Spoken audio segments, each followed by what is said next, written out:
Welcome, everyone. Today's sermon is called Entertainment in Our Christian Faith. We live in a culture of technology, a world where the iPhone is king, a world where every form of entertainment is at our fingertips. From the moment we wake up to when we fall asleep, we are engaged in some form of entertainment. From the news, social media, books, sports, podcasts, music, video games, TV shows, to theatrical blockbusters. As Maximus boldly stated in the movie Gladiator, are you not entertained? But do we ever ask ourselves how these forms of entertainment shape our lives, our children's lives? Where does our Christian faith fit in? We live in a world where our entertainment is dominated by a secular worldview. Our Christian values have been incrementally phased out to make room for more sinful content.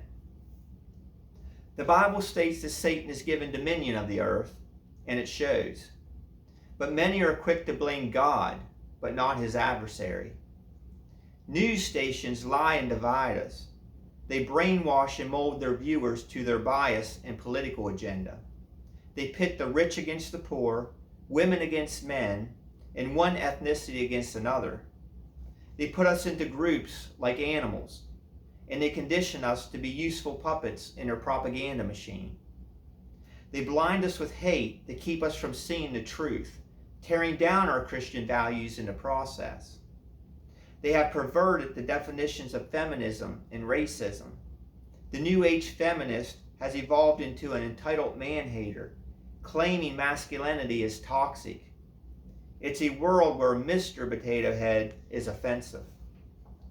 Racism has been watered down to the point of simply disagreeing with someone with a different skin color, where an ad about choosing chocolate or vanilla ice cream can somehow be interpreted as racist.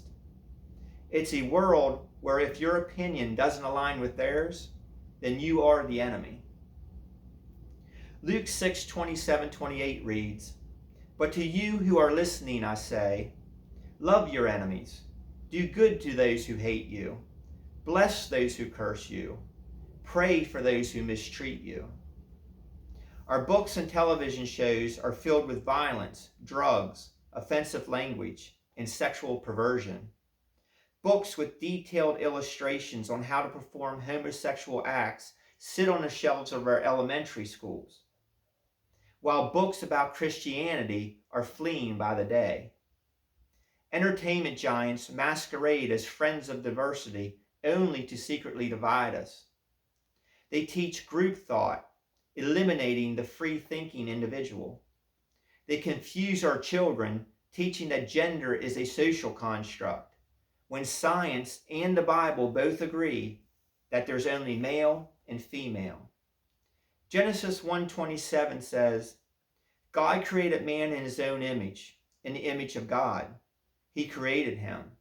Male and female, he created them. These children are our future, innocent and pure. They are precious gifts from God being poisoned by all kinds of evil. Luke 17:2 reads, "It is better for him if a millstone is hung around his neck and he is thrown into the sea, than that he may cause one of these little ones to sin." Video games encourage violence and murder. You play in an open world, free to kill anyone in any creative way you prefer. You earn rewards for carjacking and picking up prostitutes, by performing hit jobs and running drugs to buy luxury cars and bigger homes. You have fighting games where defeating your opponent rewards you with the opportunity to perform fatalities, where you gruesomely execute your opponent. Our youth are desensitized, making the horrors of the real world feel mundane. Is this really the standard our entertainment has devolved into? Our music industry is filled with filthy language, sexual perversion, drug abuse, greed, and flat-out blasphemy. They degrade women to sexual pieces of meat. Performers tear up Bibles and eat their pages, while others lay down on cross-shaped beds to perform sexual acts. They celebrate entertainers who dress up like Satan and perform blasphemous acts in front of millions of teenagers. But many applaud these sick people, justifying their sinfulness by calling it art. We love our sports. Millions of people cheer their favorite teams and athletes. But when our athletes credit their success to Jesus, their live feeds are cut off and blamed on technical difficulties. Headbands and t-shirts that have Jesus' name written on them are blurred out or removed completely. Biological men identifying as trans women are unfairly competing against women and dominating their sports. Social media, it's filled with prejudice and hate. Online bullies dictate the narrative, teaching that our teens that to be overly sensitive and play victim. Encouraged to run from their problems instead of confronting them. It's a place where anyone's opinion is stated as fact.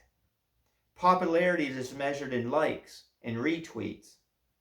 Narcissistic selfies litter the internet with no other purpose than to glorify one's own vanity. Ephesians 4:29 says, "Let no corrupting talk come out of your mouths, but only such that is good for building up, as fits the occasion, that it may give grace to those who hear." Hollywood has been taken over by atheists. The Christian values are being replaced by secular views in the disguise of diversity. The Christian foundation of morality is being snuffed out by cancel culture, suppressing the voice of the righteous, forcing actors to silence their faith in Christ for fear of losing their jobs, resulting in biblical movies like Noah being rewritten and directed by confessed atheists.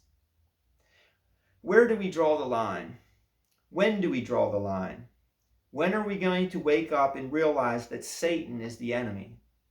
When are we going to start following Jesus in what the Bible teaches?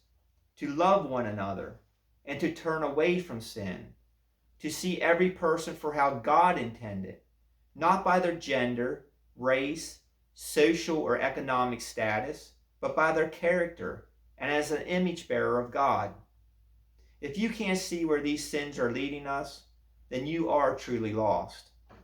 But I believe even in these most dire circumstances, God will find a way to intervene. We live in an entertainment world bound only by the limits of our imagination. So let's dream to be better. Let's learn to treat people with respect and promote the love of our Christian faith, regardless of our differences. Let's place the Bible as the rock of our foundation and move forward in Christ. Thanks so much for listening. Please like and subscribe. And until next time, may God bless you and may you find victory with Jesus.